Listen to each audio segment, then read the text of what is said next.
Greetings, and thank you for welcoming me here to this beautiful land. The concept of the natural family rests on a vision of the good life, a regime of optimism, responsibility, and love. It rests on a culture that sees the marriage of a man to a woman as the primary aspiration of the young. This culture affirms and defends natural marriage as the surest path to health, security, and human flourishing. It casts the home built on marriage as the true foundation of political sovereignty, the source of real democracy. This culture also holds the household, constructed around marriage, to be the first economic unit, a place marked by rich activity, material abundance, and broad self-reliance. This culture treasures private property in family hands as the rampart of independence and liberty, the place where the state may not enter. It celebrates the marital sexual union as the unique source of new human life. These homes are open to a full quiver of children, where the large family exists as a special gift to society. This culture encourages young women to become wives, homemakers and mothers, and young men to become husbands, home builders and fathers, so fulfilling their natural God-given destinies. The culture of the natural family acknowledges true happiness as the product of persons enmeshed in vital bonds with spouses, children, parents, and extended family. It treasures a landscape of family homes and gardens, busy with useful tasks and ringing with the laughter of many children. In such homes, parents are the first educators of their children. These places also shelter extended family members who need special care due to age or infirmity. Neighborhoods, villages, and towns are the second locus of political sovereignty. This culture affirms a freedom of commerce that respects and serves family integrity. And it expects nation-states to consider protection of the natural family as their first responsibility. And yet, the natural family is not just a vision or an ideal. It is a way of life to be found in all healthy, ordered, and creative societies.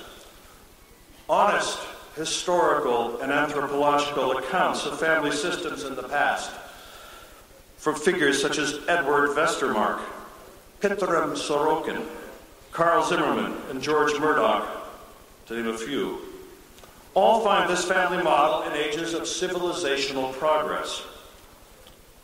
Moving even deeper in time, the paleoanthropologist C. Owen Lovejoy, writing in Science magazine, shows that the invention of social fatherhood, the pairing off of men and women into permanent bonds, the intensified parenting that they showed, and, quote, specialized sexual reproductive behavior, these, he says, were the key steps in human evolution.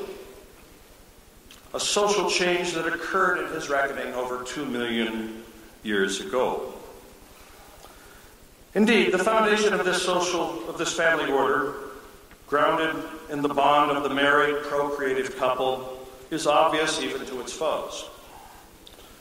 For example, Evan Wolfson, an acknowledged leader of the same-sex marriage movement in the United States, admits that there is something natural about the male-female pair, as he writes in his book, Why Marriage Matters. At first glance, the basic biology argument seems to make some sense.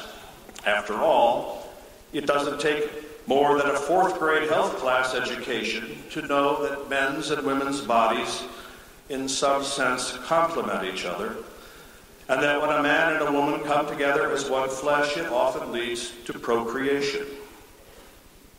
Indeed. Why then do we see social decay and a culture of sterility and death all around us. Why is the natural family today under relentless assault? Why have children become the primary victims of legal and political systems run amok? The answer, perhaps, is that it is our fate to live in the latter years of a dying sensate culture, a collapsing sensate civilization. The term comes from Pithram Sorokin. Sensate refers to a cycle of civilizational change, recurring over the centuries, where the truths of the natural family, just as other great truths behind a healthy culture, give way to an aggressive campaign to normalize and celebrate what Sorokin calls chronically excessive, illicit, and disorderly sex activities, unquote. The signs of a late sensate culture, Sorokin explains, include low birth rates and diminished parenting commitments, vastly increased erotic content in literature and other media outlets, whatever the civilization might be, and high levels of divorce, abortion, pornography, promiscuity, homosexuality, and out-of-wedlock births. This all may sound familiar. None of us, to be sure, chose to be born into this matrix, to face a gale of anti-family and anti-child activity, to witness forms of social and cultural madness. Yes, it would have been easier to live our values out in another, a better era. And yet, in a different respect, this is a wonderful, extraordinary time to be alive. For history has not come to an end in the moral cesspool of the early 21st century West. The future will not lie with the child-denying partisans of a late sensate order, for the simple reason that without children there is no future. Rather, we may expect a great turn, or better put, a return to a family-centered culture, either ideational or idealistic. Again, terms borrowed from Pithram Sorokin. As he writes, we are seemingly between two epochs, the dying sensate culture of yesterday and the ideational or idealistic culture of the creative tomorrow, where authentic ideals come again to govern our societies. My friend Larry Jacobs referred a few minutes ago to the great early 20th century defender of Christian orthodoxy, G.K. Chesterton, who does remind us of the power latent within the natural family to build a healthy social order. And I want to offer another quotation from him. Chesterton writes, "It may be said that this institution of the home is the one anarchist institution. That is to say, it is older than law and stands outside the state. The man and the woman are one flesh. Yes, even when they are not one spirit. Man is a quadruped, a four-footed animal. So, be joyful, not despondent.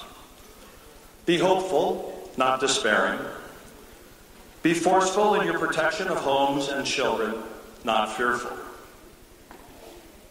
And I wish and hope and believe that this World Congress of Families 10 will be remembered as a time and a place where the culture of the natural family began its great renewal. Thank you.